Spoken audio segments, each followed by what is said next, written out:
So to set this up, we're going to take a look back to a highlight from the Canadian Premier League that happened this past week. Diaz for Hundle. Qatar wants it back. Hundle might go for goal. Across the face of goal. It's the win-up. It's surely the win-up. It's James Cameron in stoppage time. And Vancouver might have won it at the death. They lead Atletico Auto by 2-1 in Langley.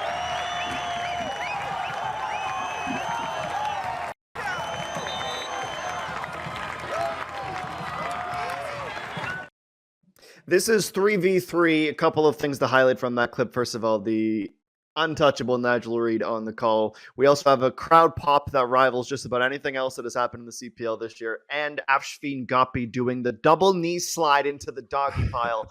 Everything about that, fantastic. And Gareth picked up on the good vibes. We had him on as our Gatorade performance of the match for an interview, and Gareth gave him the nickname, the Terminator. Is that low-hanging fruit?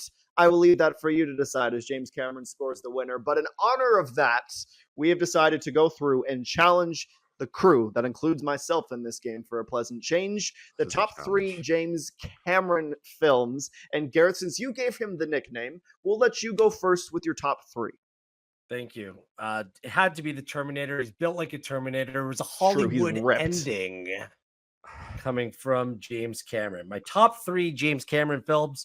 I went the route of Oliver Platt and kind of cheated for my first one because he was the executive producer on my third. Because you bend the rules and you just always cheat. But he's the executive producer of Point Break. Point Break's coming in at number 3. Patrick Swayze, Keanu Reeves. It was action-packed. It's enjoyable, really start to finish. The surfing, was the gas flamethrower, like the skydiving. John McGinley, what a film. Point Break. Catherine Bigelow, shout out to you, but EP, I'll take it. Number 2, Aliens, 1986, the sequel of Alien. I was still very young at this time, but it was always on. And I just remember Sigourney Weaver, bad. Like, what a movie. Bill Paxton, game over, man. It's a legendary line. Check out that. Like, I'm not a huge space sci-fi guy, but this one totally leads that genre. And I actually like Aliens better than Alien. Just fast-paced, a lot of multiple action. aliens. And that's what James Cameron from Kapuskasing, Ontario, by the way. Heck yeah. Shout out to James Cameron. Ontario. The legend. And my number one, I mean, I could have filled the top 3 with Terminators, but Terminator 2 Judgment Day was it. Like, I was a teenager in my prime, T-1000 on the scene. Oh, John Connor, Sarah Connor. Oh, man, this movie, dope. The set design, the action, Arnold, Terminator 2 Judgment, the video game that came after. Man, there's nothing wrong with Terminator 2 Judgment Day. Like, Terminator 2 Judgment Day, Godfather 2, 2 of the best sequels of all time. Cameron crushed it with that movie. So I might go watch Terminator 2 Judgment Day today. Awesome film. That's my number one on my list. I'm going to take those vibes and nosedive because I have not seen a single movie on that list. This should set up this conversation very well. I think anyone who knows me a little bit knows I am not a movie guy. I have not seen Lord of the Rings. I think I've seen half of the first, which was the 4th Star Wars movie or however they did it. I'm just not a movie guy. So my list should surprise nobody in that it is not blockbuster Hollywood hitters, but some that I want you to maybe plant a seed that you didn't know was a James Cameron film. We're going to start at number 3 for me in my run of documentaries because James Cameron is also known for his conservation efforts and the doc side of it, not just the adventure action movies. Ghosts of the Abyss, which many called the continuation of the Titanic. You got a deep sea dive. It's been long enough that I can feel confident in explaining this, to go see the Titanic and sharing some unshown footage from that great movie. And also just the cinematography of it was beautiful. To number 2, carrying off that, Titanic. It's a classic. It was one of the first grown-up movies that I remember watching because remember, I am a child, and it was around that time where I was just old enough to watch it as it was coming out, and we just had it on VHS. Really good movie. Leo is the GOAT. We all love some DiCaprio, and Rose, top notch.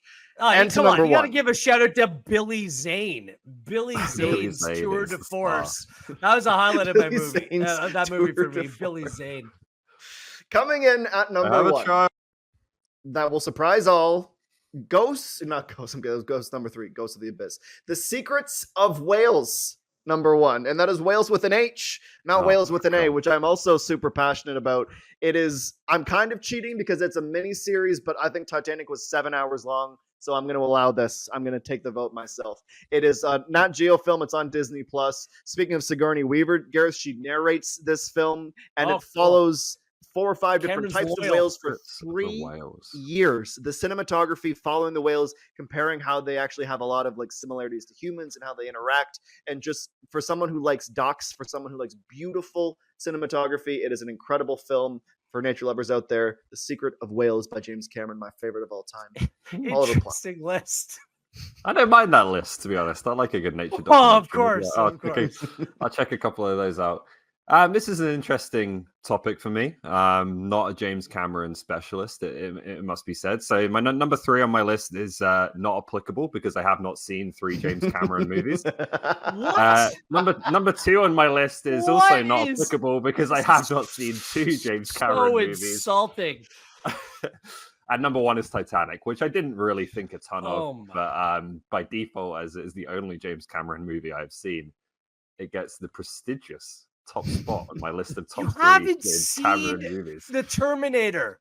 You have not seen Avatar. Do you know that there's like, if you go to James Cameron, like IMDb, there's like 3 more Avatars in the work. And the theme he's park, spending by the way, 20 years of his life just on Avatar. It's an unbelievable con. And you can't even put Avatar on the list. Well, here's the thing, Wills. It's funny you should bring that up. I am so dedicated to this show that I thought last night, I'm going to watch Avatar. And maybe I'll have one to add to my list.